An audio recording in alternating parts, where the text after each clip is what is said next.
امجد پرویز صاحب، انہوں نے آج اپنے دلائل مکمل کرنے تھے. کچھ دلائل انہوں نے کل دیا اور آج انہوں نے اپنے دلائل مکمل کرنے تھے. لیکن انہوں نے جناب یہ درخواست بھجوا دی کہ میں تو بیمار ہو گیا ہوں، تو لہٰذا میرا تو پیٹ خراب ہے، تو لہٰذا میں تو جو ہے آج سماعت کے لیے نہیں آ سکتا، تو آپ کائنڈلی پیر تک کی مہلت دے دیں. تو چیف جسٹس عامر فاروق صاحب تو پہلے سے ہی تیار بیٹھے ہیں کہ اس کیس کو کسی بھی طرح ڈیلے کرنا ہے، تو انہوں نے فوری طور پر ان کی استدعا منظور کر لی. اب یہ ہے بنیادی چیز جو میں آپ کو بتانا چاہ رہی ہوں کہ دیکھیے آپ کہ کس طرح سے ایگزیکٹلی وہی پہلے پچھلے ہفتے، اس سے پچھلے ہفتے چیف جسٹس صاحب خود بیمار ہو جاتے تھے، جی آج میں اسپتال جا رہا ہوں، آج میری ڈاکٹر کے پاس چیک اپ ہے، اور کبھی بلا وجہ ہی 2-1 دن پینڈنگ کر دیا معاملہ، پھر لگا ہی لگا، تو پھر بلا وجہ کی سماعت کے باوجود بھی، حالانکہ اس میں کچھ ثابت نہیں ہو رہا ہے الیکشن کمیشن کی طرف سے کوئی چیز ٹھوس چیز پیش نہیں کی جا سکی، اس کے باوجود بھی، اور یہ مان بھی لیا کہ ہاں غلطیاں ہیں ہمایوں دلاور کے فیصلے میں، اس کے باوجود بھی، اور اس حکم کے ہوتے ہوئے جو سپریم کورٹ نے انہیں دیا، 3 چیزیں ہیں دیکھیے.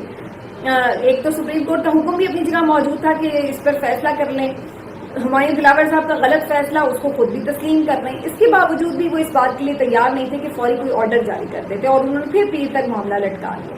دیکھیے اگر کوئی ظالم بندہ ہے نا، اگر وہ 4 دن پہلے جانا چاہیے تھا جیل میں، 4 دن بعد بھی چلا جائے گا تو شاید وہ اتنا بڑا انصاف کا قتل نہیں ہے. لیکن اگر کوئی بے گناہ ہے اور اس کو آپ 4 منٹ بھی اندر بند کر رہے ہیں نا، تو یہ زیادتی ہے اس کے ساتھ. کوشش قانون کی ہمیشہ یہ ہوتی ہے کہ پورا ملزم کو شک کا فائدہ دیا جاتا ہے، بلکہ کہا جاتا ہے ملزم تو اس کا بیبی ہوتا ہے عدالت کا، کہ اس کو کوشش کی جاتی ہے کہ اس کے ساتھ زیادتی نہ ہو کسی طرح کی بھی، جب تک کہ پورے ایسی چیزیں سامنے نہ آ جائیں ناقابل تردید قسم کی. اور یہاں پر خود مان رہے ہیں کہ جی بہت گھٹیا فیصلہ ہے، غلطیاں ہیں، سب کچھ ہے، بڑی کورٹ نے آرڈر بھی کیا ہوا ہے، اس کے باوجود بھی کوئی آرڈر دینے کے لیے تیار نہیں ہے، کیونکہ پیچھے ماسٹرز نے ابھی تک آرڈر نہیں کیا. تو یہ ہے بنیادی وجہ. تو چیف جسٹس صاحب نے پیر تک کیس کی سماعت ملتوی کر دی ہے، سپریم کورٹ نے بھی اگلے ہفتے کہیں کرنی ہے سماعت، انہوں نے ابھی کوئی ٹائم فریم نہیں دیا. لیکن لطیف کھوسہ صاحب جو عمران خان صاحب کے وکیل ہیں، وہ اس پر کافی برہم ہوئے، کافی وہ عدالت سے مایوس ہوئے. انہوں نے کہا کہ this is not fair at all my lord, اور انہوں نے کہا کہ جی اب میں دوبارہ آپ کی عدالت میں نہیں آؤں گا، آپ سے مجھے بہت مایوسی ہوئی ہے. تو لطیف کھوسہ صاحب کافی غصے میں برہم وہاں سے نکلے. اب وہ جب وہاں سے نکلے ہیں تو اس کے بعد دوسرا ڈرامے کا آغاز ہو جاتا ہے. ڈرامے کا دوسرا حصہ یہ ہے کہ جناب لفٹ میں لطیف کھوسہ صاحب داخل ہوتے ہیں، ان کے ساتھ مزید وکلا بھی داخل ہوتے ہیں. کچھ لوگ 15 تعداد کہہ رہے ہیں، کچھ 19، بہرحال کم سے کم 15 تعداد تو ہے جو وہ شامل ہو گئے لفٹ میں، ان کے ساتھ شریک ہو گئے. اور اس کے بعد وہ لفٹ جو 3rd فلور سے گراؤنڈ فلور پہ آنا تھی، 3rd فلور پہ چیف جسٹس صاحب کی سماعت ہوتی ہے عدالت کی، اور وہاں سے یہ لفٹ جو ہے وہ نیچے آنی تھی، تو وہاں گراؤنڈ فلور پہ آنے کی بجائے جناب یہ لفٹ 2nd فلور کے اوپر رک گئی، اور رک کے باقاعدہ پھنس گئی. اور اس کے بعد ہوا یہ کہ کتنی دیر یہ لفٹ وہاں پر رکی رہی ہے، لیکن اس کے باوجود بھی کوئی انتظامیہ کا بندہ یہاں پر نہ دستیاب تھا کہ جس نے آ کے لفٹ کو فوری کھولنا تھا. اب آپ سوچیں کہ 15-16 لوگ اندر لفٹ میں پھنسے ہوئے ہیں، گرمی ہے، حبس ہے، اور سانس نہیں لیا جا رہا. اور ایسے میں اگر آپ کو 45 منٹ، یہ بالکل اس طرح ہی ہوتا ہے کہ جیسے آپ کو زندہ ہی کسی نے قبر میں اتارا ہوا، اتنی گھٹن کا وہ ماحول بن جاتا ہے لفٹ میں. تو اس قسم کی سچویشن میں، اور لطیف کھوسہ صاحب کی تو عمر بھی خاصی زیادہ ہے، اور جس طرح سے ان کے ساتھ خیر اور بھی وکلا تھے، الیجاز بھٹر صاحب بھی تھے، اور عمران خان صاحب کے جو وکیل اور ترجمان نعیم حیدر پنجوتا صاحب ہیں وہ بھی وہاں پر موجود تھے. تو کافی وہاں پر پھر افراتفری مچ گئی، شور مچ گیا، لوگوں ڈھونڈنے لگے کہ وہ بندہ لفٹ والا کہاں ہے، خود سے بھی کوشش کرنے لگے کسی طرح لفٹ کا دروازہ کھل جائے. لیکن کافی دیر کوشش کے باوجود بھی جو سروس والا بندہ ہوتا ہے لفٹ کا، وہ کہیں سے ملا ہی نہیں، اور بڑی دیر بعد کہیں جا کے وہ اس کو پکڑ کے ڈھونڈ کے لائے ہیں نکلا، اور پھر کچھ ملا کے سب نے لفٹ کا دروازہ کھولا، اور پھر 45 منٹ تک اندر بند رہنے کے بعد ان لوگوں کو باہر نکالنے میں یہ لوگ کامیاب ہوئے. یہ ہوا ہے جی آج اسلام آباد ہائی کورٹ میں. اب کیا یہ ایک اس طرح ہی محض حادثہ تھا، اتفاقیہ حادثہ تھا جس کا کوئی سر پیر نہیں ہے؟ اس میں اب بہت سارے سوالات ہیں، کیونکہ جو عمران خان صاحب کے وکلا ہیں وہ تو یہ کلیم کر رہے ہیں کہ یہ باقاعدہ ان لوگوں کو پریشان کرنے کے لیے، بلکہ پریشان ہی نہیں، شاید لطیف کھوسہ صاحب کی جان لینے کی کوشش تھی کہ دم گھٹنے سے ہی مر جائیں گے لوگ اندر. اسی وجہ سے یہاں پر انتظامیہ کا کوئی بندہ ہی نظر نہیں آ رہا تھا. اب آپ سوچیں کہ کیا یہ کوئی ایک عام معمولی بات ہے کہ انتظامیہ کا بندہ 45 منٹ تک دستیاب ہی نہ ہو؟ کوئی اگر ادھر ادھر ہو بھی 5-1 منٹ کے لیے، کوئی واش روم چلا گیا یا کچھ بھی کسی کام کے لیے گیا، تو یہ کیسے ہو سکتا ہے کہ 45 منٹ تک کوئی بندہ دستیاب نہ ہو؟ تو یہ بندہ کہاں غائب تھا, کیوں غائب تھا, کس کے حکم سے غائب تھا, یہ بات جاننا بڑا ضروری ہے. اس کے ساتھ ساتھ نعیم حیدر پنجوتا صاحب ایک اور واقعے کا حوالہ بھی دے رہے ہیں. وہ کہہ رہے ہیں کہ جب سماعت شروع ہونے سے پہلے بھی اوپر بھی جانا تھا, اس وقت بھی کچھ ایسا معاملہ پیش آیا کہ لفٹ کی طرف بڑھ رہے تھے لطیف کھوسہ صاحب, تو اس دوران ایک قد آور شخص وکیل کی ہی لباس میں ملبوس تھا, اور اس نے جو سروس مین تھا وہاں پر اس کو تھوڑی سی اس کے ساتھ بھی تلخ کلامی ہوئی کہ تمہیں پتہ نہیں وہ آ رہے ہیں, تم دروازہ کیوں بند کر رہے ہو, کھولو کھولو یہ وہ. اور اس کے بعد پھر وہ اندر گئے اور پھر اس کے بعد اس کو تھوڑی سی ڈانٹ بھی پلائی سروس مین کو. بعد میں وہ پھر بندہ جو ہے وہ غائب ہو گیا. تو اگر کہیں تانے بانے ملائے جائیں تو کچھ سوچنے پہ بندہ مجبور ہو جاتا ہے کہ کیا اس وقت بھی یہ کچھ ایسا پلان تھا, یا پھر یہ ہوا کہ جان بوجھ کے سروس والے بندے کو وہاں سے غائب بھی بعد میں کروا دیا گیا, کیونکہ سماعت تو ویسے ہی 2 منٹ کے اندر اندر ملتوی ہو گئی جب وہاں جا کے پتہ چلا کہ وکیل ہی نہیں آئے الیکشن کمیشن کے.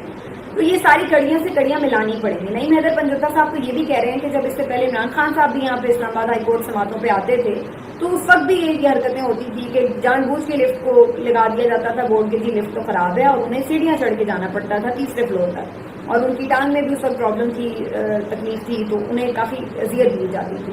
تو یہ ساری چیزیں یعنی جو لفٹ والی سازش ہے یہ کافی ایک لگ رہا ہے کہ کنیکٹڈ سے ان کے ڈاٹس ہیں. ہو سکتا ہے یہ محض اتفاق بھی ہو, اس بات کو بھی رول آؤٹ نہیں کیا جا سکتا, لیکن چونکہ اس وقت حالات ایسے ہیں. اس سے پہلے لطیف کھوسہ صاحب کے گھر پر فائرنگ بھی ہو چکی ہے, آپ کو یاد ہوگا.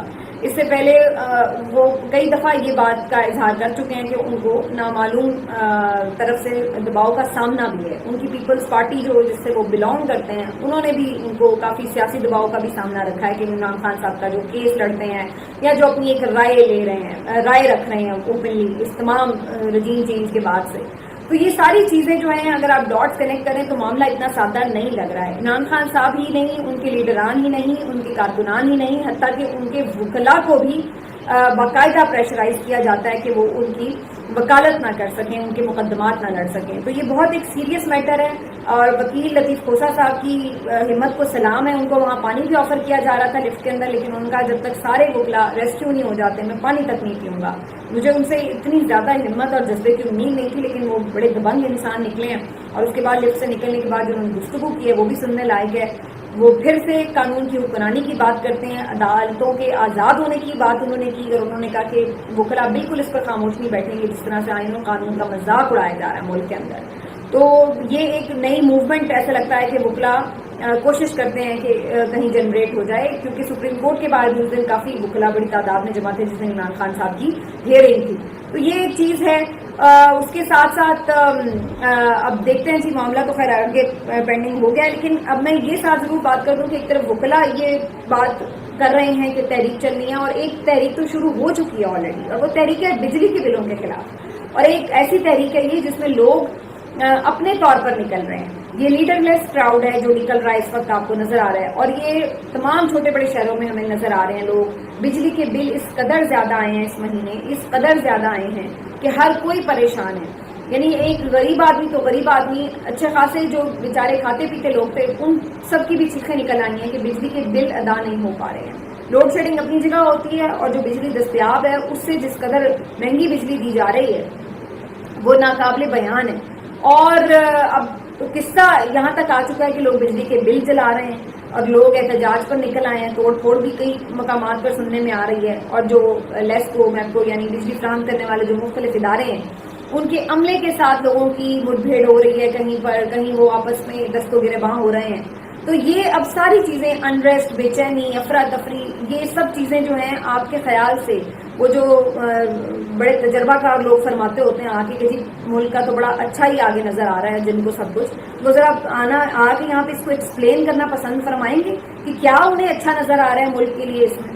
یعنی عدالتیں اپنی جگہ جو کام کر رہی ہیں اس پر وکلاء بیچارے بے چین پھر رہے ہیں, وہ تحریکیں چلاتے پھر رہے ہیں, اور جو عام آدمی ہے وہ مہنگائی سے مرا پڑا ہے. یہاں پر سیاسی کارکنان ہیں وہ اپنی جدوجہد لگے ہوئے ہیں, اپنی جو رونے رو رہے ہیں, اور جو باقی جماعتیں ہیں وہ الیکشن لینے کے لیے میرا خیال ہے سڑکوں پر آئیں گی. تو ملک میں کہیں آپ کو چین نہیں نظر آ رہا, اور یہاں پر لوگ کچھ چین کی بانسری بجا رہے ہیں کہ جناب سب اچھا ہو جائے گا وغیرہ وغیرہ, اور پتہ نہیں کون سے ترقی کے جھوٹے خواب بھی دکھا رہے ہیں.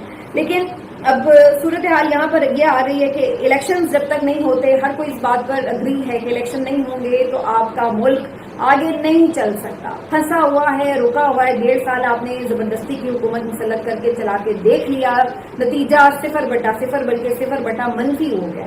اور ابھی تک بھی آپ لوگ اپنی ہٹ دھرمی سے، ضد سے، انا سے باز نہیں آ رہے ہیں، اپنے انتقام سے باز نہیں آ رہے ہیں. اور اب انتقام جو ہے آپ سیاسی جماعت یا عمران خان سے نہیں لے رہے ہیں، یہ انتقام عوام سے لیا جا رہا ہے. میں اس لیے یہ بات کہہ رہی ہوں کیونکہ اب تمام تر اس کیوس کا جو ازالہ ہے وہ عوام کو کرنا پڑ رہا ہے. اس کو جو بھگتنا پڑا ہے، اس کا عذاب وہ عوام کو بھگتنا پڑا ہے، کیونکہ عوام کا کاروبار نہیں چل رہا، کیونکہ ان سے بجلی کے بل نہیں دیے جا رہے، کیونکہ ان کی روٹی پوری نہیں ہو رہی ہے. تو یہ سارا جو آپ لوگوں کی لڑائی اور مس مینجمنٹ اور سب کچھ جو آپ کی یہ ہوا ہے نا، اس کا خمیازہ بیچارہ غریب آدمی بھگت رہا ہے. اور اب یہ وقت قریب نظر آتا ہے کہ یہ غریب آدمی وہ جو ایک ٹریڈیشنل بزدلی ہمیں نظر آتی ہے اس قوم کی، اس سے نکل کر کہیں آپ کی گریبانوں پر ہاتھ ہی نہ ڈال دیں. تو اس وقت سے اگر آپ بچنا چاہتے ہیں تو ان کو کم از کم الیکشن دے دیں، ملک میں کوئی الیکٹڈ گورنمنٹ آئے اور وہ آ کر کچھ نہ کچھ معاملات کو اسٹیبلٹی کی طرف لے کے جائے. اس کے علاوہ کوئی چارہ ہی نہیں ہے. جتنی مرضی آپ نے لڑائی کر کے، زور لگا کے، طاقت لگا کے، بدترین فاشزم کر کے دیکھ لیا، لیکن اس کا کوئی حاصل حصول نہیں ہوا. اب الیکشنز کے حوالے سے کوئی خاص اچھی خبر تو آتی نہیں ہے. بہرحال امریکی سفیر بڑے آج کل دوبارہ سے سرگرم نظر آ رہے ہیں. چیف الیکشن کمشنر سے پہلے انہوں نے ملاقات کی اور اس کے بعد اب ان کی نگران وزیر اعظم انوار اللہ کاکڑ صاحب سے ملاقات ہوئی ہے. اب سوال یہاں پر یہ ہے کہ کیا انہیں آخر ضرورت پیش آ رہی ہے کہ وہ اس اہم موڑ پر آ کر سارے ان لوگوں سے، اہم لوگوں سے ملاقاتیں کرتے پھر رہے ہیں؟ کیا چیز ہے جس کو انشور کرتے پھر رہے ہیں؟ یہ بہت امپورٹنٹ بات ہے. اس کی وجہ یہ ہے کہ آپ دیکھیں کہ چلے نگران وزیر اعظم سے تو پھر بھی آپ کہہ سکتے ہیں کہ سسرا ملتے ہی ہیں، جو سفیر آتے ہیں آپس میں ملاقات، 2 طرفہ تعلقات، یہ وہ مبارکباد وغیرہ چلتا ہے، چلیے مان لیتے ہیں. لیکن الیکشن کمیشن سے جو آپ کی ملاقات ہوئی اس کا تو کوئی ایجنڈا بھی نہیں تھا، کوئی چیز ایسی نہیں تھی جس پر آپ کی کوئی کنسرن ہو. تو آپ وہاں پر کیا لینے گئے تھے؟ ان ملاقاتوں کے حوالے سے کوئی ڈیٹیلز بھی اس طرح سے خاص شیئر نہیں کی جا رہی ہیں. تو اندر کھاتے لگ رہا ہے کہ ابھی کھچڑی مزید پک رہی ہے، ابھی تک پکی نہیں ہے. کیا یہ آگے کی کوئی پیش بندی ہو رہی ہے؟ کوئی نیا سائفر ہے جس کے تحت ایک نیا ٹاسک دے دیا گیا ہے کہ جی اب یہ پورا کرنا ہے؟ یہ اب دیکھنا ہوگا، کیونکہ یہ بڑا سیریس معاملہ ہے کہ کیوں یہ ملاقاتیں ہو رہی ہیں اور ان کا ایجنڈا شیئر کیوں نہیں ہوگا. ملتے ہیں اگلے ویڈیو میں. اپنا خیال رکھیے. اللہ حافظ.